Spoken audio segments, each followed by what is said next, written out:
Russia আসলে কতটা শক্তিশালী? কোন কারণে নেটোর এতগুলো দেশ এক হয়েও বাঁচাতে পারছে না ইউক্রেনকে? যুক্তরাজ্য রাশিয়ার সামরিক শক্তি নিয়ে উদ্বিগ্ন। ব্রিটিশ সশস্ত্র বাহিনী রাশিয়ার মতো প্রতিপক্ষের সাথে সম্ভাব্য সংঘর্ষের জন্য প্রস্তুত নয়। যুদ্ধ চালিয়ে যাওয়ার মতো পর্যাপ্ত অর্থ ও রসদ বাহিনীটির নেই। ব্রিটিশ সামরিক বাহিনীর কাছে গোলা বারুদ এবং সরঞ্জামের অভাব রয়েছে, প্রতিরক্ষা স্টাফের ডেপুটি চিফ এমপিদের বলেছেন। ব্রিটিশ সশস্ত্র বাহিনী রাশিয়ার মতো প্রতিপক্ষের সাথে সম্ভাব্য সংঘর্ষের জন্য প্রস্তুত নয়। যুক্তরাজ্যের প্রতিরক্ষা স্টাফের deputy chief lieutenant general Robert Magowan একটি সংসদীয় প্রতিরক্ষা কমিটিকে বলেছেন, তিনি বিশ্বাস করেন যে এই ধরনের যে কোনো সংঘাতের জন্য সামরিক বাহিনীর কাছে যুদ্ধাস্ত্র, বিশেষ করে গোলা বারুদের অভাব রয়েছে। রবার্ট ম্যাগুয়ান বলেন, ব্রিটিশ সরকার গোলাবারুদের জন্য যে পরিমাণ অর্থ ব্যয় করে তা যদিও উল্লেখযোগ্য, তবে এখনও হুমকি মোকাবেলার জন্য তা পর্যাপ্ত নয়।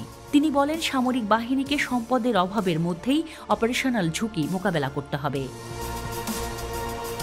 ব্রিটিশ প্রতিরক্ষা মন্ত্রী গ্রান্ট শ্যাপস বলেন, তিনি সাম্প্রতিক বাজেটে প্রতিরক্ষা খাতে আরও বেশি অর্থ বরাদ্দ দেওয়ার জন্য প্রধানমন্ত্রী ঋষি সুনাক ও অর্থমন্ত্রী জেরেমি হান্টের সাথে আলোচনা করেছিলেন, কিন্তু তাতেও কোনো লাভ হয়নি। তারা বরাদ্দ বৃদ্ধি নিশ্চিত করতে ব্যর্থ হয়েছেন। প্রতিরক্ষা সচিব গ্রান্ট চ্যাপস দাবি করেছেন যে উদ্বেগের কোনো কারণ নেই, যেহেতু যুক্তরাজ্যকে একা রাশিয়ার মুখোমুখি হতে হবে না। তিনি বলেছেন, এটা বোঝা গুরুত্বপূর্ণ, কারণ আমরা নেটোতে আছি, আমরা কখনোই সেই পরিস্থিতিতে থাকব না। 2 বছর ধরে ইউক্রেন যুদ্ধ চলছে। 2022 সালের 24 ফেব্রুয়ারি রাশিয়ার সামরিক অভিযান শুরু হওয়ার পর থেকে মিত্রদেশটিতে অর্থ ও যুদ্ধ রসদ দিয়ে পরোক্ষভাবে সহযোগিতা করে আসছে নেটো। কিন্তু বিলিয়ন বিলিয়ন ডলারের অস্ত্র ও সামরিক সরঞ্জাম নিয়েও রাশিয়ার বিরুদ্ধে লড়াইয়ে পেরে উঠছে না ইউক্রেন। এমন পরিস্থিতিতে রাশিয়াকে আরও বেশি হুমকি মনে করছেন নেটোর কর্মকর্তারা। ফেব্রুয়ারির শুরুতে প্রকাশিত যুক্তরাজ্যের প্রতিরক্ষা সক্ষমতার একটি বছরব্যাপী পর্যালোচনা এই সিদ্ধান্তে পৌঁছেছে যে সরকার বড় ধরনের সংস্কার ছাড়া কখনো যুদ্ধ বা কৌশলগত প্রস্তুতি অর্জন করতে পারবে না। তদন্ত রিপোর্টে আরও বলা হয়েছে, সামরিক বাহিনী নিয়োগ সংকটে ভুগছে এবং কমপক্ষে 5,000 সৈন্য কম রয়েছে। যুক্তরাজ্যের প্রতিরক্ষা স্টাফের deputy chief lieutenant general Robert ম্যাগুয়ানের মতে, যুক্তরাজ্য যুদ্ধের জন্য প্রস্তুত, কিন্তু রাশিয়ার মতো একটি শক্তিশালী দেশের সাথে নয়।